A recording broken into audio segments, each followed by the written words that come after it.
Hey everyone, this is John from EastCoastArmory.com, and I'm here today with a model showcase video for this 1/35 scale Panther F with the 7.5 centimeter KWK L100 main gun.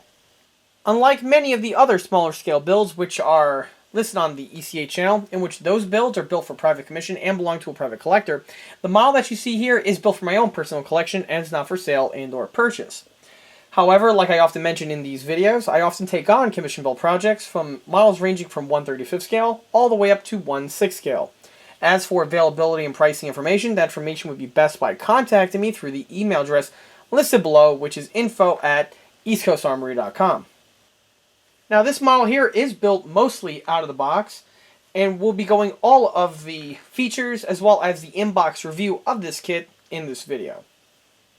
Before we continue with the video, let's go ahead and take a quick walk around the model. The model that we have here is the Panther F with a longer upgraded gun. The original Panther F dates back to the Panther 2 project, which was an attempt to upgrade the Panther from its original inception. This dates back to around 1942 and 1943 time frame. It was deemed that the Panther needed to have some more armor protection as well as a better gun compared to the versions that were currently rolling off the production line. Some of the changes that were going to be made was using thicker steel plates for the armor panels, as well as using many shared components with the newly designed at this period King Tiger, sharing many of the same components, as well as also a totally redesigned turret. Research and development was being done on this project, and one prototype hull was actually built. However, for one reason or another, the vehicle never went into production outside of the one pilot model. Shortly after the abandonment and cancellation of the Panther 2 project, there was the idea to go ahead and upgrade the current generation of Panthers which were coming off the production line with many of the equipment and new technologies that were going to be developed for the Panther 2. These vehicles here were going to be known as the Panther F. The main difference between the Panther 2 and the Panther F is that the Panther F utilized the standard upper and lower hulls from the off-the-shelf Panther Gs, which were in production at this time. In addition to utilizing the standard hulls, the standard drivetrain and running gear were also retained from the standard Panther G. This was mostly done for ease of production purposes, which was one of the causes for the Panther 2 program to be abandoned. In addition to the other standard equipment, the vehicle's standard HL230 with Cyclone air filtration system was also retained for use on the Panther F. The most important difference between the Panther G and the Panther F is most clearly that of the turret. The turret on the Panther F is completely redesigned and bears very little component similarity to that of the other earlier turrets. The turret on the Panther F was heavily influenced from a lot of the design techniques that were learned by the engineers from doing the King Tiger production turret. This is both with the angles and thicknesses of the armor, as well as the way the gun and the mantlet are mounted internally. The Schmalturm turret, which is what the new redesigned turret was designated as, was to enter into production, and several units were actually produced. For the armament, the vehicle was to keep the 7.5 centimeter kwk42 L70 main gun. The gun was modified slightly, and the designation was changed to the kwk44/1. In addition to the main gun, the vehicle was also to be armed with two machine guns, both being the standard MG34T in the coaxial, as well as another version found in the ball mount in the standard Panther hull configuration. What's interesting about the Panther F's turret is that it does have a feature which was very ahead of its time, in which on either side of the turret there were built-in stereoscopic rangefinders. This type of a design feature was to be found on post-World War II vehicles, such as the M47 as well as the M48s and M60s. One interesting feature about the Schmalturm turret was that even in its original conception with the Panther 2 project was the idea to upgrade the gun with that of the 8.8cm kwk42 L71. This idea was also revitalized into the Panther F and was to be done at the very tail end of the war. However, with the war's end, the vehicle with this upgraded gun was never built or known to even have existed. Now, even though a number of the turrets were completed and many of the hulls were also ready for final assembly, it is unknown if any of the Panther Fs were ever fully completed, nor if they even ever saw combat. Many of the turrets, which were captured by the Americans and the British, were sent off to Aberdeen Proving Ground for further testing and evaluation. Unfortunately, none of these turrets survived and exist today. There is currently only one known surviving example of a Panther F turret, and that example is housed in the Bovington Tank Museum in the United Kingdom. Regrettably, that example is not in the best shape, as after the war it was used as a range target for many years until one fellow decided to preserve it as he realized the importance of this piece of equipment that was getting bombarded every day and decided to preserve whatever is left of it for future generations. Before we go any further with the video, let's go ahead and take a step back to when the model was first started in order to get a good idea on what the base starter kit supplied you with. And here's the model just before the start of the project. For the base starter kit, I'll be utilizing this 1/35 scale Dragon plastic Panther F mit 7.5cm kwk42 L100 gun. As for the kit number, this kit here is Dragon kit number 6799. These kits were a relatively recent release from Dragon and released back in 2014. These models are fairly prolific and easy to come by on the market and can be purchased from the various online retailers, places such as Amazon, eBay, as well as many other online hobby shops. Also, you might be able to snag one of these kits in your local hobby shop if they do have a decent selection of Dragon kits. This particular unit here I purchased off of eBay about a year ago, so it hasn't been sitting in the stash for very long. These kits here retail anywhere from about $35 to about $65 US.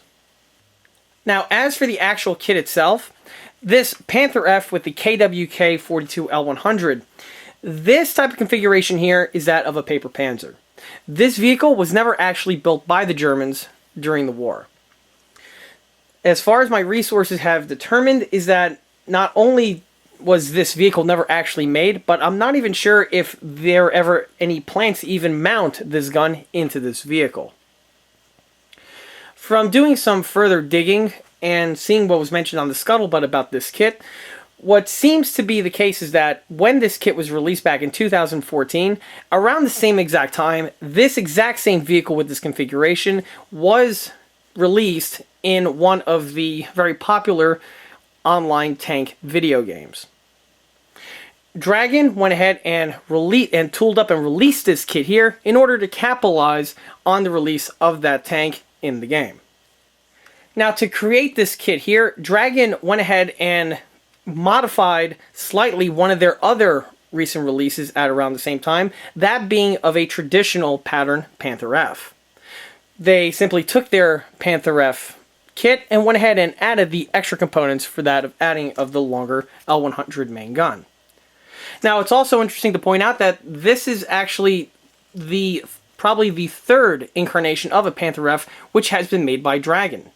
Dragon first made a Panther F back in the mid-1990s, and that kit there was a lot more primitive compared to this offering that we have here. This version was based on entirely new tooling, while that first generation Panther F kit was based on many of the tooling components from that of the Italeri Panther series. This is something that is mentioned in many of the other older vintage Dragon kit builds that are found on the ECA channel. Starting with the model's box art, the composition that we have here is very, very simplistic compared to other pieces which are found on Dragon box arts. As for the setting, we just have here the Panther F with the long L100 gun. In the background, we have a silhouette, which appears to be a cathedral. More specifically, I think that is the Cologne Cathedral. We have the background covered in a smoky haze with the tank in the front here, and then in the corner we have here some earth effects. As for the quality of the illustration, it's very, very nicely rendered, and the illustrator did capture all of the finer detailing found on this type of vehicle. As for the illustrator, Dragon went ahead and utilized the illustrator Philip Zerfus. This is different compared to Dragon's usual work, in which they commissioned that of Ronald Volstead to do the majority of their box arts. As for the rest of the graphic design, this is part of their 39 to 45 series. It's a smart kit, so it has the yellow banner. It's your standard type of Dragon graphic design. Here we have a color palette with several other variants for the tank to be painted.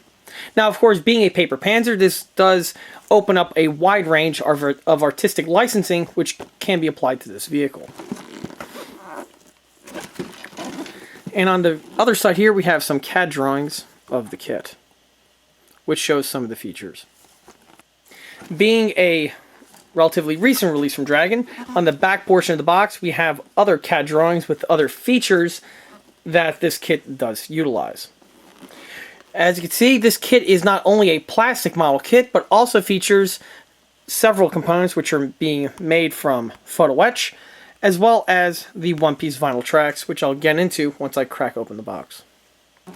Opening up the box to reveal the contents, we have here a pile of runners. As for the kit, like I said before, it's mostly a plastic model kit, but with a few other add-ons added by Dragon. The kit itself utilizes the standard contemporary Dragon Gray polystyrene components, which have been used on many of their kits in both the past as well as continue being used on more recent releases that are being released now. Starting with the first parts bag, as you can see, this kit does supply you with a liberal amount of spare parts. This is a tray typically found on more of the recent Dragon releases, and it's kind of funny how Dragon can even still make profit sometimes with all of these sheer components that are just not going to be utilized for their kit. This is more than likely due to the fact that this kit here, as well as their earlier Panther F kit, is heavily influenced and borrows many components from the other Panther Gs that were released by Dragon throughout the years. Here we have one of the upper hulls. You can get a good idea of the molded-in type of detailing, which is to be found. Now, in addition to this upper hull, there's an option for this other upper hull. It's made from the same type of tooling. However, this version here does feature some smaller, finer molded-in details. From what I can see here, we have small little fastener locations on the hatch well, while on this version they are absent. We have here a choice of different engine decks. And also present on this runner here is that of the Stahlhelm turret.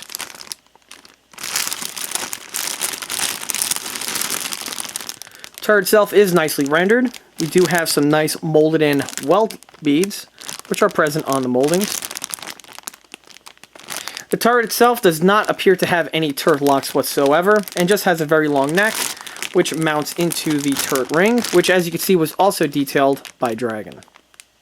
The lockless type turret designs are common on several of the other more recent releases done by plastic model kits within the last few years. Moving to the next runner, takes us to what appears to be the Sponsons. As you can see, they are very highly detailed with their fastener detailing of that of rivets as well as other slot screws, which on the real vehicle, of course, would mount on several of the equipment on the inside portion of the vehicle. Other detailed elements. Different choices for that of exhaust manifolds. And the bow machine gun detailing.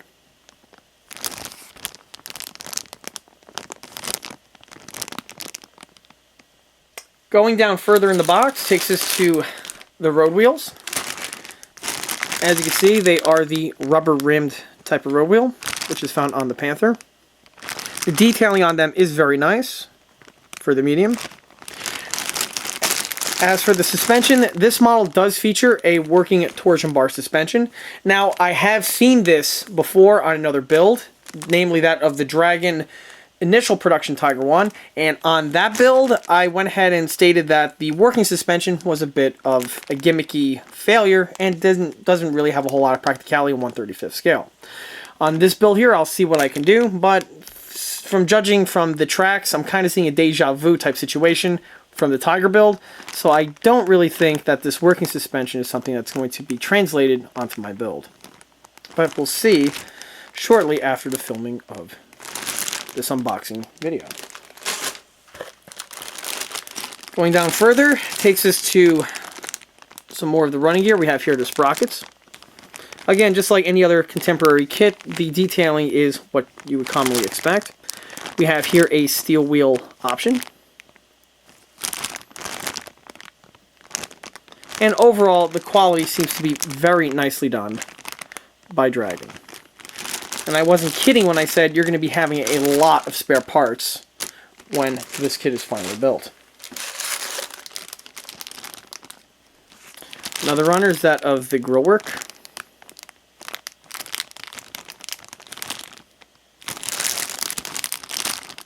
And a lot of more repetitive features. Here goes the mantlet for that of the standard Panther G. Obviously, this will not be utilized on this kit here. Chances are this runner is just being utilized for the storage cans that are in the back. Here we have a runner with a fret of small arms, an MP40, G43, as well as a Sturmgewehr. We also have here the barrel for that of the KWK.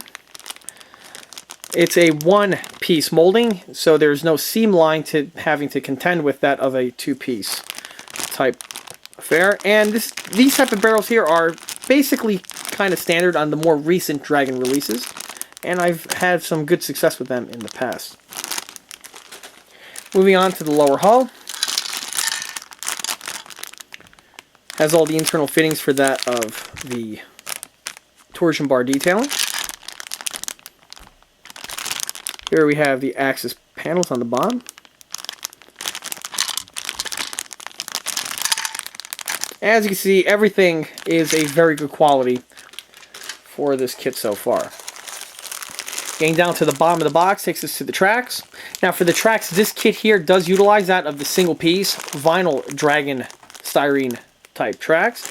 These tracks here have been seen on many of the other recent Dragon releases, and in my opinion are a great asset to have to build one of these models. As for the medium, the detailing is very good for the type of molding that they are. Here we have the exterior portion of the track detailing, and on the interior portion we have here that the guide horns are molded hollow, which is a nice bit of detailing and one that is very difficult to do on this type of media for tracks. Going down further takes us to the photo etch. As you can see, this kit gives you a nice set of mesh grill covers.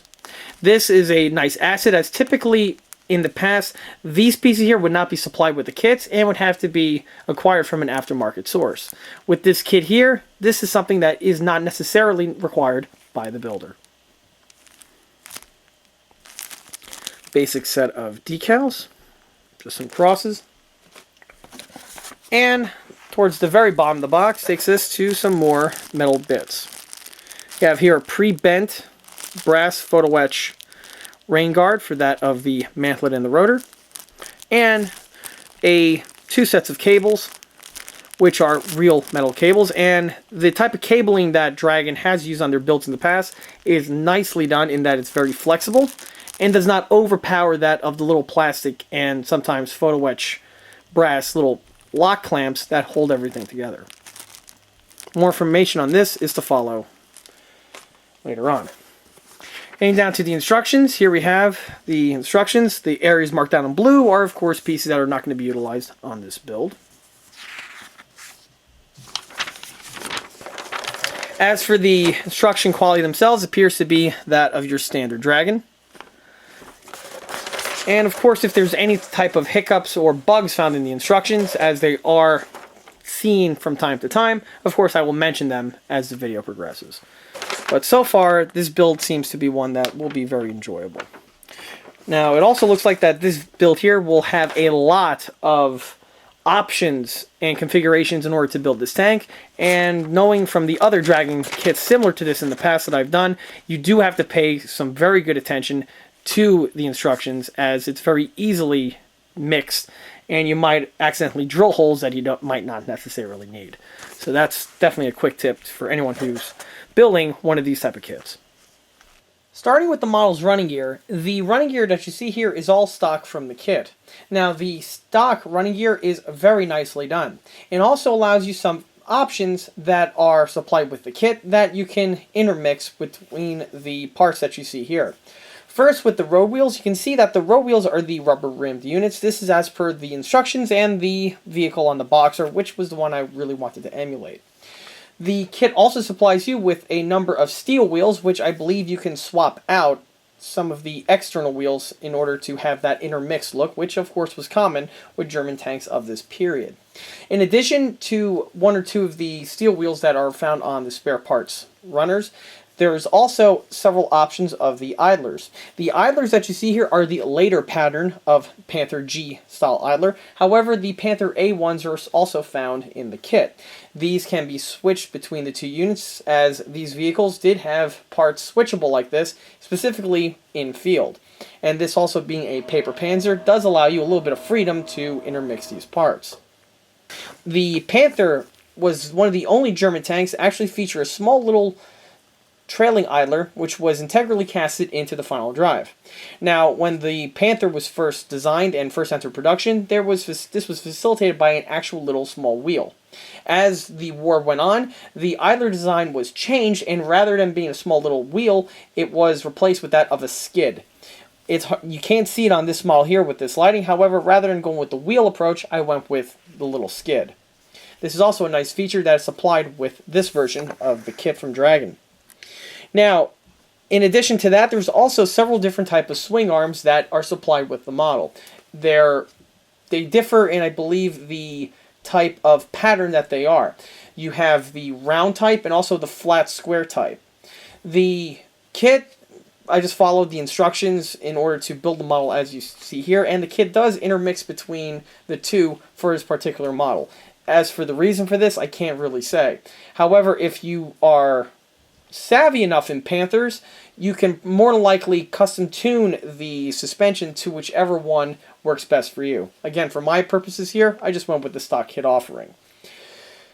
Now, when I unboxed the model, the suspension looked like it was the functional type, which was seen on many other Dragon kits. And for this kit here, that is somewhat still true. The suspension is glued permanently in place, and the way the kit is designed is that they do get permanently rigid in their assembly, and there is no suspension bounce to them. However, again, if you're savvy enough, you can easily modify one or two of the little pegs that mount the swing arms to the side of the hull, as when you do that, the swing arm will be mounted to the torsion bar section, and you will be able to get the piece to function. Now again, if you're using the kit supplied vinyl track like I did here, that's not really necessary, nor is it really recommended. However, if you're swapping out the track for that of a workable track link offering, say from Fruley or Model Casson or any of the other makers out there, then maybe this might be something to look into. But again, for my kit here, or my build here, that's not necessarily the case. Moving our way to the back of the model, all of the detailing you see here is again stock with the Dragon kit. Just like with many of the other details found on the model, they are very nicely done and built very well. Now, starting with the model's exhaust, the exhausts that you see here are the kit original. Now, this is another area where the kit gives you a lot of options to choose from. For my build here, again, I went with the versions that are found on the model's box art. These here would be the late pattern of Panther G style exhaust that have the large canister style exhaust with that of a turbine deflector found on the top. Pieces are very nicely detailed and also assemble very well. In addition to the turbine unit, there are several other different thinner type stacks, as well as even the deflector, which diverts the exhaust horizontally instead of vertically, like the way I have it here. All of which are nicely rendered and can easily be intermixed, again, depending on the taste of the builder. While on the back, of course, the little reflector light is painted with its red, which is standard on all German tanks, and the small convoy light that you see here is actually a small little piece of clear plastic, which again is kit supplied and is one that is a very nice touch done by the build. On most other kits on the market, this would be molded in a opaque plastic and of course would need to be painted by the builder.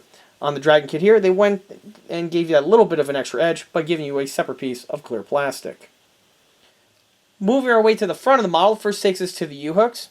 The kit supplies with two variations of U-hooks. You have the flattened versions that I have here in this tank, and it also supplies with the rounder version. Again, either will work on this build, and again, it's up to personal choice of the builder. Now, one thing that's interesting to point out is that for the lower plate here, I went ahead and just built it out of the box without having to use that piece of photo etch that is supplied with the model. Don't ask me what the purpose or advantage of the photo etch piece is for. It's just literally not necessary, and the fact they give it to the model, it still leaves me puzzled. The piece of photo etch simply just plates over the plastic section that I have here. However, it doesn't offer any benefits compared to the molded-in units. The molded-in units also have their welding and torch cut lines present in the tooling, which is nicely done, and it's also it has its continuity with that of the welding marks found on the top plate. Again, the photo etch piece was just placed in my spare parts bin for, possibly a rainy day.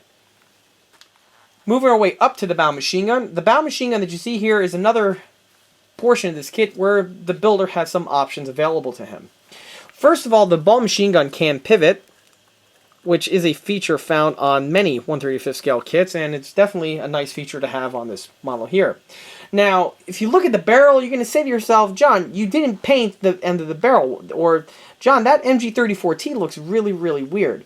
And to answer your question, you would actually be correct, because this is not an MG34T, which is found in the bow machine gun. Rather than the MG34T, the kit gives you the components that actually have that of a Sturmgewehr mounted on the inside. Apparently, towards the latter, or I should say the very end of the war, with materials being and shortages as they were, the Germans were probably looking for a way to replace the coaxial machine gun, and since the MG34 series is a very complex and very time-consuming weapon to manufacture and mill away, specifically with its receiver, rather than using that type of a system, they went ahead and just used the new MP44 Sturmgewehr for the bow machine gun role.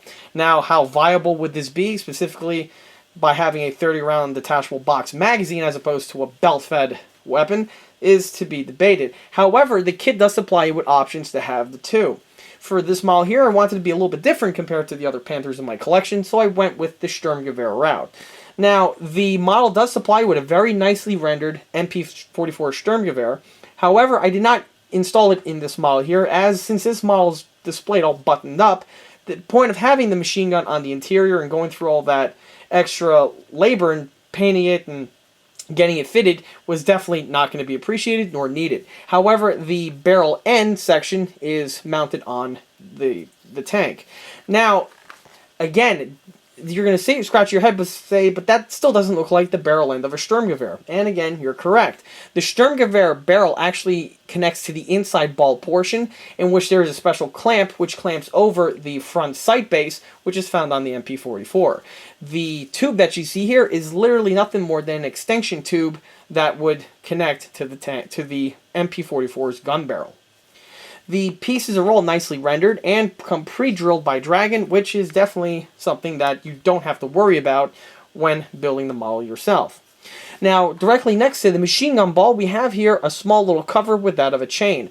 This system was found on many Panthers, and typically in field they don't very last long, which is why they're not really seen on many surviving examples today. However, the Panther did have a system in order to cover up the machine gun portion when the barrel is not present or in use. It's also a way to keep it weatherproof and prevent water from seeping on the inside. This here is all kit supplied, and the way the kit did this was that this here is a plastic piece, and the chain is actually a piece of photo etch, which can be bent and contorted into any shape the modeler desires, and the way I have it here is the way I was able to get it. It's a nice feature that Dragon gives with the piece, and it's typically one that is found on the aftermarket sets, which is great since you don't have to purchase one just for that little bit of detailing for your tank. Moving our way to the tank's side tools and equipment, all of the components you see here are stock Dragon and are nicely detailed and were simply mounted out of box. Now, if you notice, one thing I do not have on this model are that of any tow cables. The kit does supply you with some tow cables, however, I didn't use them as I really like the look of the vehicle on the box art without the tow cables present, so I chose to omit them from this particular build.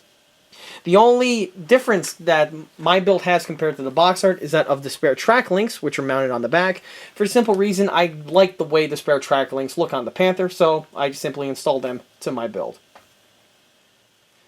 As for the tools on the other side, these are all the Dragon pieces. However, one hiccup and ding to bring up when it comes to this kit is that of the cleaning staves storage tube. The storage tube itself is a nicely detailed piece and does assemble well. The problem comes with the little straps that are supposedly molded into the piece. If you follow the instructions don't really match the molding that's actually on the Staves tube.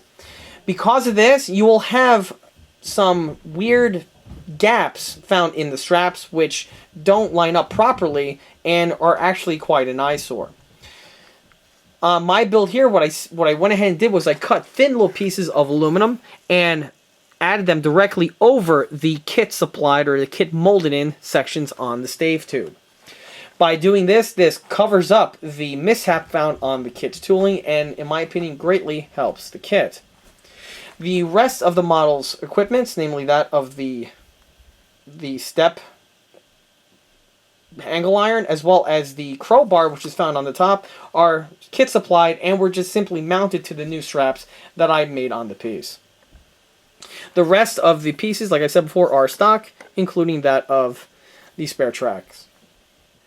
Moving our way to the model's engine deck, this is another portion of the build where the builder is definitely given a lot of generous options by the stock kit. This includes both several options for grille covers, the air shutoffs, as well as even the internal fans themselves.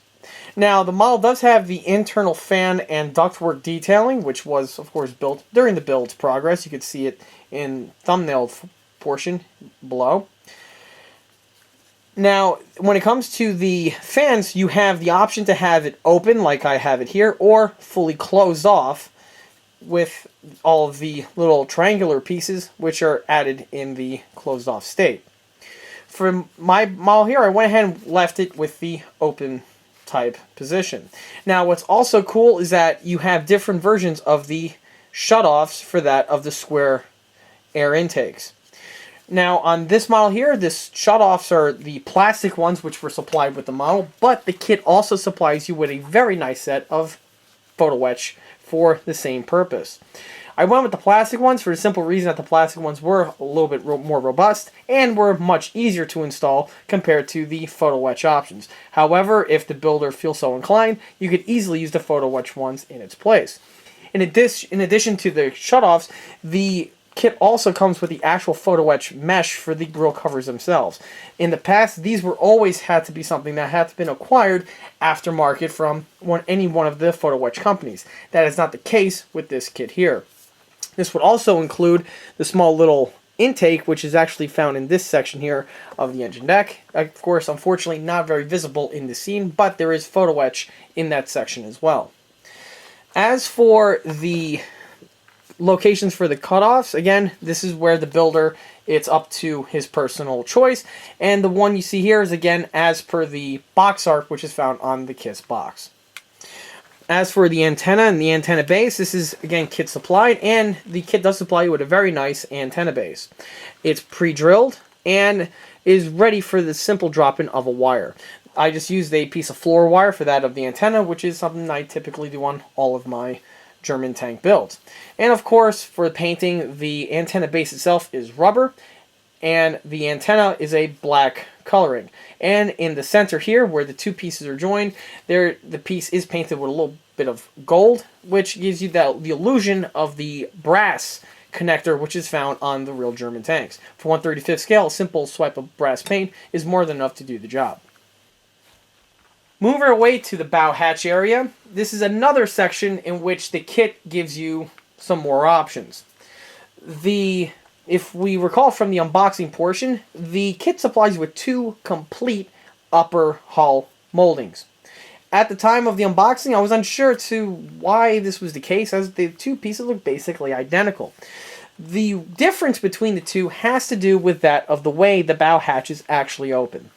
On the other upper hull, that was more like a traditional Panther G, in which the oval hatch had an external hinge, and the piece would simply open and swing out of the way. Of which, by the way, there are also several options of hatches that are for that particular version as well. As for this one here, the difference is that rather than the piece having an external hinge that swings open, this one here would actually lift and slide open out of the way. Perhaps this was a very late design feature that was going to be incorporated into the Panther series.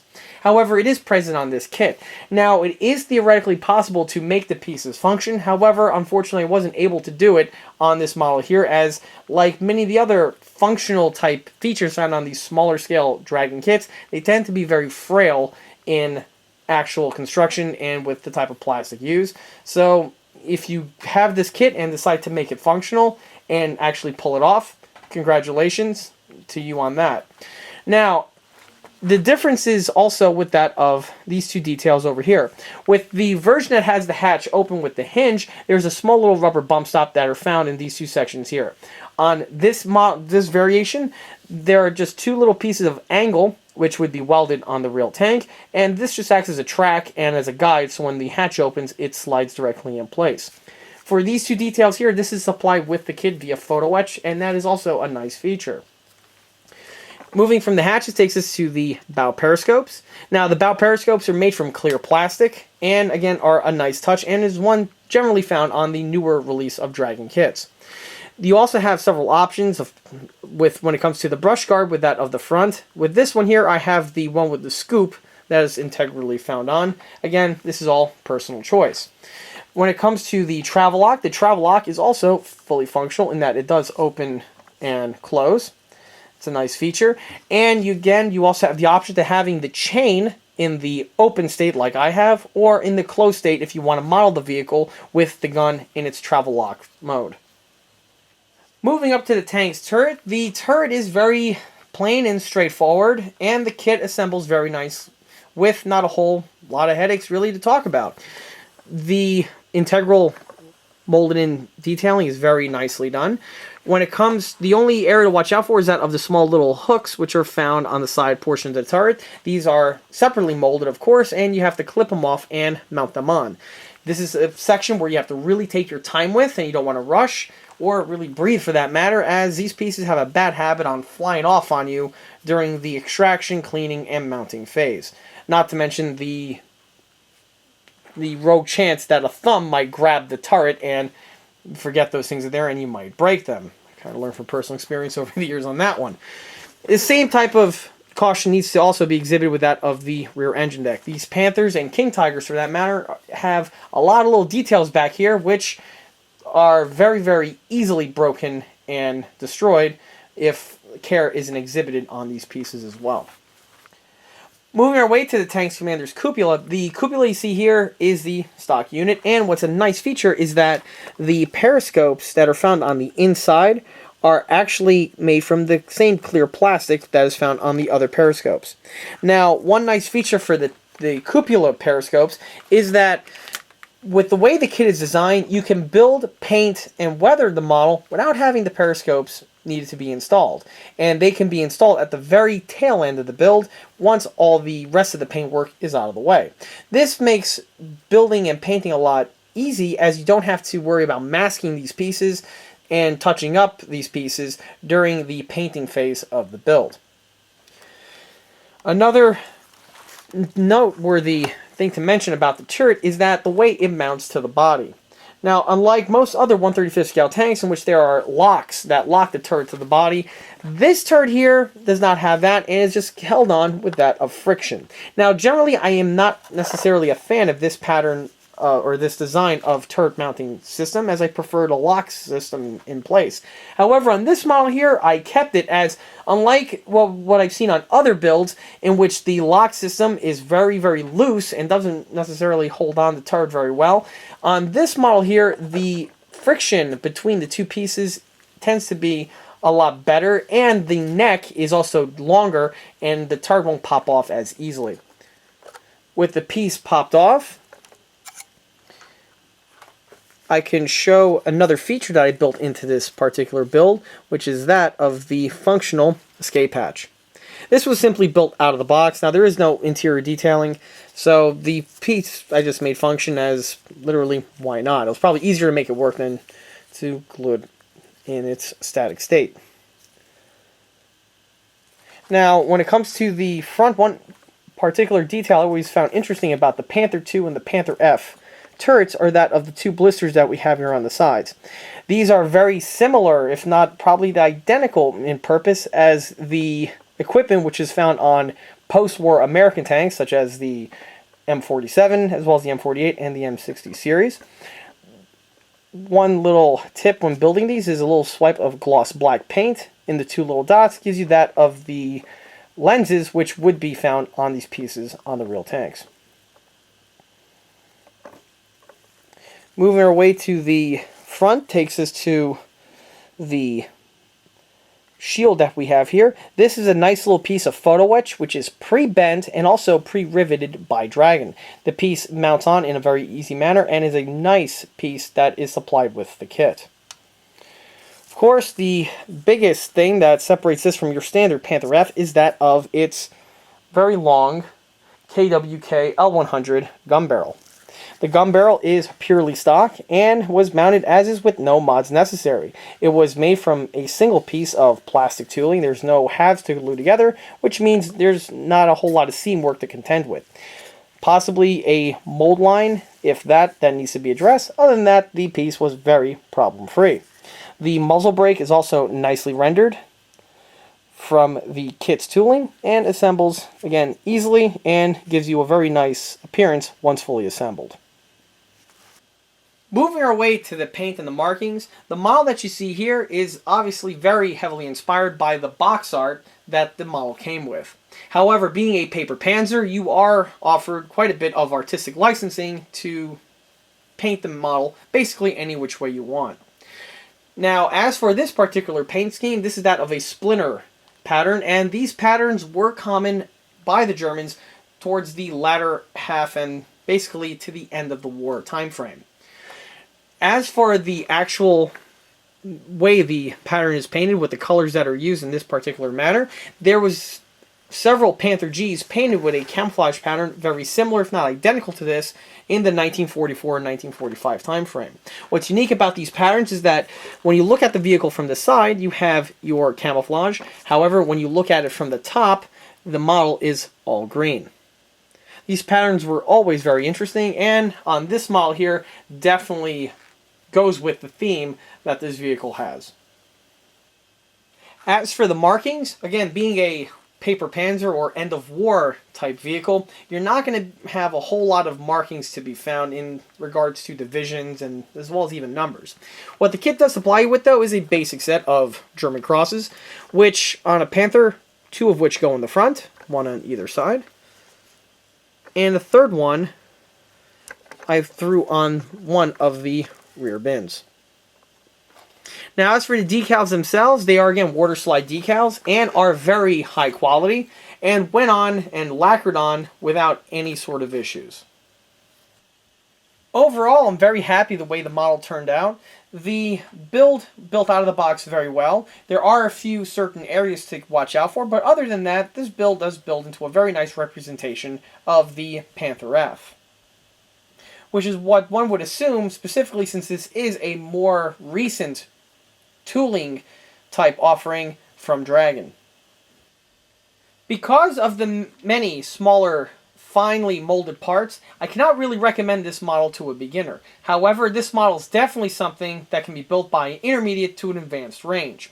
A beginner can possibly tackle something like this, however, it is best to have 1 or 2 or possibly even 3 builds under his belt.